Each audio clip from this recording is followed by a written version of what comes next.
How to configure the boot order in the System BIOS for HP PCs.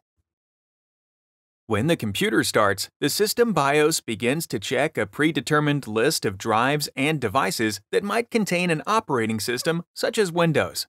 The computer can boot an operating system from a hard drive, optical drive, USB storage device, or a network.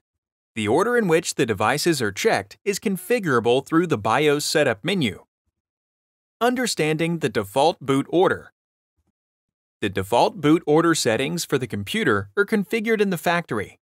The default boot order determines what the computer boots first. The default UEFI boot order for HP PCs is OS Boot Manager, USB drive, USB CD or DVD drive, network adapter. Configuring the boot order.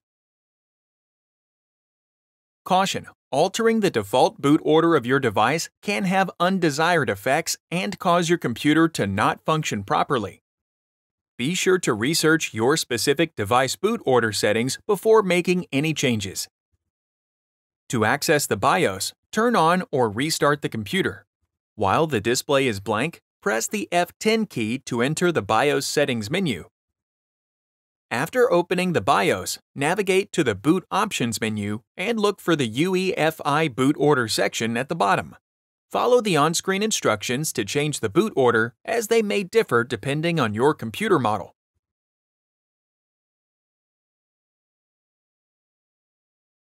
Resetting the boot order to default settings. To access the BIOS, turn on or restart the computer. While the display is blank, press the F10 key to enter the BIOS settings menu. After opening the BIOS, navigate to the Exit menu. Click Load Setup Defaults and then select Yes to reset to default settings. Click the Playlists tab in YouTube to find HP videos in other languages, and search our channel to find official HP support videos.